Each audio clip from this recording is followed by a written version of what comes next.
Hello friends, welcome back to everyone in my YouTube channel Ranjan sir triple S S 88। Friends, आज हम लोग study करने वाले हैं चैप्टर नंबर 3 स्टैंडर्ड 10।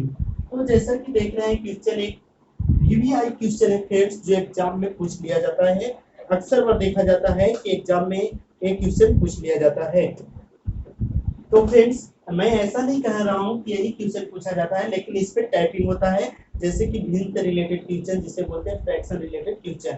तो ये फ्रैक्शन रिलेटेड क्वेश्चन है फ्रेंड्स, ध्यान दीजिएगा, बिल्कुल ध्यान से देखिए। अगर आप मिस कर गए हैं तो सब भी मिस करते रहेंगे। तो फ्रेंड्स, फर्स्ट क्वेश्चन क्या है? इफ वी ऐड, यदि हमें जोड़ा जाए, यदि हमें जोड़ने के लिए बोला गया वन, क्या कितना जोड़ने के लिए बोला गया friends? One to the numerator, यानी कि अंश में एक जोड़ने के लिए बोला गया, and subtract one from the denominator, यानी कि अंश में एक जोड़ दें और हर में से एक घटा दें, तो फ्रैक्शन रिड्यूसेस टू वन, यानी फ्रैक्शन वन बन जाता है। तो फ्रेंड्स, इतनी क्वेश्चन को आप समझ गए होंगे। तो सबसे पहले इसे सॉल्व करते हैं। सॉल्व क्या करना है फ्रेंड्स? फ्रैक्शन वाली बात है। तो फ्रैक्शन किसे बोलते हैं? मान लीजिए कोई नंबर है 4/5, तो व्हाट इज फ्रैक्शन? फ्रैक्शन होता क्या है? तो हम लोग पढ़ चुके हैं कि अगर कोई भी नंबर को लिखा गया न्यूमरेटर बाय डिनोमिनेटर के फॉर्म में, तो इसे हम लोग बोलते हैं where Q not equal to 0, तो इसे हम लोग बोलते हैं फ्रैक्शन। तो देखिए, नीचे की वैल्यू 0 नहीं होना चाहिए, लेकिन इसमें अंश और हर दोनों होना चाहिए, तो इसे बोलेंगे न्यूमरेटर बाय फ्रैक्शन। जैसे कि देखिए, ऊपर वाले पार्ट को हम लोग बोलते हैं न्यूमरेटर, जिसे हिंदी में बोलते हैं अंश, और नीचे वाले पार्ट को बोलते हैं डिनोमिनेटर, जिसे हिंदी में बोलते हैं हर। तो फ्रेंड्स, इस प्रकार से समझ में आ गया होगा कि न्यूमरेटर क्या है। ऊपर वाले पार्ट को न्यूमरेटर बोलते हैं और नीचे वाले पार्ट को बोलते हैं डिनोमिनेटर। तो इसी प्रकार का है। तो लेकिन हम ये तो नहीं एग्जैक्ट मान सकते हैं कि 4/5 ही होगा। मैं एग्जांपल दे रहा हूँ फ्रेंड्स। तो मैं क्या कर सकता हूँ, यहाँ पे कुछ मान लेता हूँ, न्यूमरेटर को और डिनोमिनेटर को। जब भी आपका फ्यूचर फ्रैक्शन वाली हो, तो इसे न्यूमरेटर और डिनोमिनेटर को लेट करना पड़ेगा। तो क्या करते हैं फ्रेंड्स, ध्यान दीजिएगा।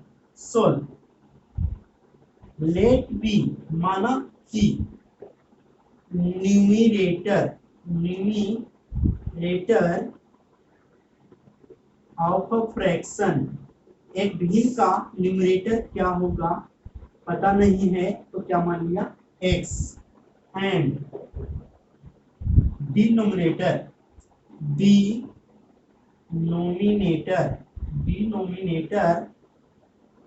Of a fraction equal to, इसे क्या मान लिया फ्रेंड्स? y। तो देखिए, let be numerator of a fraction equal to x and denominator of a fraction equal to y। चलिए, ऊपर वाले को हम x मान लिए और नीचे वाले को y मान लिए। तो अकॉर्डिंग टू दिस क्वेश्चन क्या बोला है, उस हिसाब से चलते हैं। तो हम यहाँ पे लिखेंगे, हेंस पहले यहाँ लिख लेते हैं, therefore fraction equal to x upon y, यानी कि अंश बाई हर। अंश कितना था न्यूमरेटर x और हर कितना था y। तो हमें फ्रैक्शन कब मिलता है? अंश बटा हर के रूप में, अंश तब हर। चलिए फ्रेंड्स, इस प्रकार से लिख लिया। अब क्या करेंगे, चलते हैं अकॉर्डिंग टू दिस क्वेश्चन। इस प्रश्न से, प्रश्न क्या बोला देखिए, आपको जब भी फ्रैक्शन का क्वेश्चन मिले तो ऐसे लिख लीजिए, अपॉन में x अपॉन y। लिख लिया फ्रेंड्स। अब मुझे करना क्या है, देखिए, if we add one to the numerator, यानी न्यूमरेटर में वन ऐड कीजिए। न्यूमरेटर यानी ऊपर वाला पार्ट, तो ऊपर में वन जोड़ा जाए, अंश में एक जोड़ दिया, and subtracted one from the denominator, यानी कि नीचे जो है डिनोमिनेटर यानी हर, इसमें से वन सब्ट्रैक्ट किया गया, यानी घटाया गया, तो कितना बन जाता है फ्रैक्शन? वो वन बन जाता है फ्रेंड्स। तो लिख दिया वन। अब क्या करना है, कुछ नहीं तो वन क्रॉस मल्टीप्लाई, तो x plus one equal to y minus one. One से मल्टीप्लाई करेंगे तो ये आ जाएगा, और ये वन से मल्टीप्लाई करेंगे तो ए आ जाएगा। एक्स माइनस वाई, एक्स के साथ वाई लाइए, ठीक है ना फ्रेंड्स, वेरिएबल के साथ वेरिएबल, प्लस है तो माइनस में, अरे माइनस वन, अरे प्लस है तो इधर जाएगा तो माइनस, यानी x minus y equal to minus two, equation first. तो इस प्रकार से हमने इक्वेशन तैयार कर लिया फ्रेंड्स। अब चलते हैं आगे की ओर इक्वेशन सेकंड तैयार करने के लिए। तो क्या करना है फ्रेंड्स, इसे नाउ यानी अब या अगेन भी लिख सकते हैं, आगे क्या करना है फ्रेंड्स, बस वही करना है, एक्स अपॉन वाई लिख देना है, यानी बोला जाए तो अंश बटा हर। अब क्या करना है, पढ़ लीजिए क्वेश्चन फिर से, यहाँ तक पढ़ लिए हैं, अब यहाँ के आगे पढ़िए, ऐसा नहीं कि वापस इसी को रिपीट करते रहिए तो वापस वही होगा ना फ्रेंड्स। तो हमें क्या करना है, यहाँ रिपीट आप नहीं करना है, अब आगे की ओर क्वेश्चन चलना है। इफ बिकम्स 1/2, अगर वो 1/2 हो जाता है, 1/2 हो जाता है, 1/2 इधर लिख लीजिए लेफ्ट में या तो राइट में, उससे कोई फर्क नहीं पड़ता है। चलिए इधर दे दिया 1/2 हो जाता है, यहाँ पे लिखा था कि 1 हो जाता है तो 1 इधर लिख दिया था, तो इसलिए यहाँ पे भी लिख दिया 1/2 हो जाता है। कब होता है, if we only add 1 to the denominator, यानी कि ओनली यानी केवल डिनोमिनेटर में 1 जोड़ा जाए, ऐड यानी जोड़ना, डिनोमिनेटर यानी फ्रेंड्स नीचे के पार्ट्स में 1 जोड़ा जाए, हमें न्यूमरेटर में जोड़ने के लिए नहीं बोला है, इसमें कुछ करना नहीं है। अब करिए क्रॉस मल्टीप्लाई, तो हो गया 2x इक्वल टू 2x से 2x equal to y plus 1 होगा फ्रेंड्स। अब क्या करना है, 2x के साथ वेरिएबल ले लीजिए y equal to 1, equation second. तो इस प्रकार से इक्वेशन सेकेंड भी तैयार हो गया फ्रेंड्स। अब क्या करना है, इसे सॉल्व कर देते हैं और देखिए फाइनली आंसर आ जाएगा फ्रेंड्स। तो फ्रेंड्स आप वीडियो को पॉज करके नोट डाउन करते रहिए, मैं आगे की ओर सॉल्यूशन कर रहा हूँ। तो फ्रेंड्स ध्यान दीजिए, फ्यूचर अप कर रहा हूँ तब तक ध्यान दीजिएगा फ्रेंड्स। अब हमें केवल फर्स्ट और सेकंड इक्वेशन से मतलब है, फर्स्ट और सेकंड इक्वेशन को सॉल्व करना है। तो देखिए जैसा कि है 2 लिखेंगे x माइनस वाई, देख लीजिए x माइनस वाई है, अरे है 2x माइनस वाई, यानी कोई एक वेरिएबल मिलना चाहिए सेम टू सेम, तो मिल गया। तो इसे हम लिख सकते हैं, एडिंग भी लिख सकते हैं, सब्ट्रैक्टिंग लिख सकते हैं, लेकिन एडिंग नहीं होगा, एडिंग पोजीशन में नहीं कर पाएगा। तो लिखेंगे सब्ट्रैक्टिंग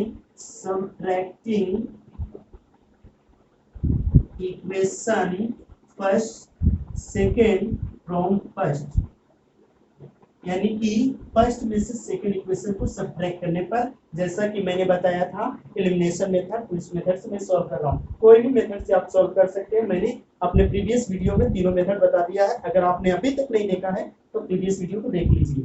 तो फ्रेंड्स देखिए फर्स्ट इक्वेशन क्या था, x minus y equal to 2 और माइनस 2, उसके बाद है आपका second equation 2x minus y equal to 1, equation first और इक्वेशन सेकंड। तो इस प्रकार से है फ्रेंड्स। अब इसे सॉल्व करते हैं, तो देखिए सॉल्व करते हैं तो क्या होगा, ये देखिए साइन चेंज, सब्ट्रैक्टिंग कर रहे हैं साइन चेंज, प्लस है तो क्या होगा माइनस, अरे माइनस है तो क्या हो जाएगा प्लस, अरे प्लस है तो क्या हो जाएगा माइनस। अब देखिए इस साइन की कोई वैल्यू नहीं है तो सर्कल हो गया, ये प्लस है अरे माइनस है, प्लस माइनस नंबर सेम नहीं है फ्रेंड्स, काटना नहीं है, तो क्या करना है प्लस माइनस घटा देना है। तो क्या बच गया, ये 1 है, कुछ नहीं तो 1 होता है, 1 में से 2 नहीं जाएगा तो माइनस होगा, और कितना बचेगा ओनली 1, 1 ना लिखेंगे x लिखना है। और उसके बाद देखिए माइनस अरे प्लस, बिल्कुल सेम टू सेम, नंबर भी सेम और वेरिएबल भी सेम, कैंसल। अब बचा क्या फ्रेंड्स, इक्वल टू माइनस 3 बचा, माइनस से माइनस कैंसिल हो गया, यानी x इक्वल टू 3, x की वैल्यू मुझे फाइंड हो गई फ्रेंड्स। अब लिखना है put the value of x, x है तो x लिखिए इन इक्वेशन फर्स्ट में रखिए या सेकंड में रखिए, उससे कोई फर्क नहीं पड़ता। तो चलिए फर्स्ट में है तो फर्स्ट इक्वेशन शो कर देते हैं, x minus y equal to minus 2, x की वैल्यू कितनी है 3, तो 3 रख देंगे, minus y equal to minus 2, तो minus y equal to minus 2 minus 3, plus है तो माइनस, तो minus y equal to minus 5, minus से माइनस कैंसिल, यानी वाई इक्वल टू 5 आ गया। तो friends hence fraction equal to क्या लिखे थे x अपॉन वाई। तो x की वैल्यू कितना आया 3 और 3 लिख देंगे पहले और अपॉन y की वैल्यू कितना आ गई 5। यही हमारा फाइनली आंसर है फ्रेंड्स। तो फ्रेंड्स मिलते हैं नेक्स्ट वीडियो में, तब तक के लिए थैंक्स फॉर वॉचिंग।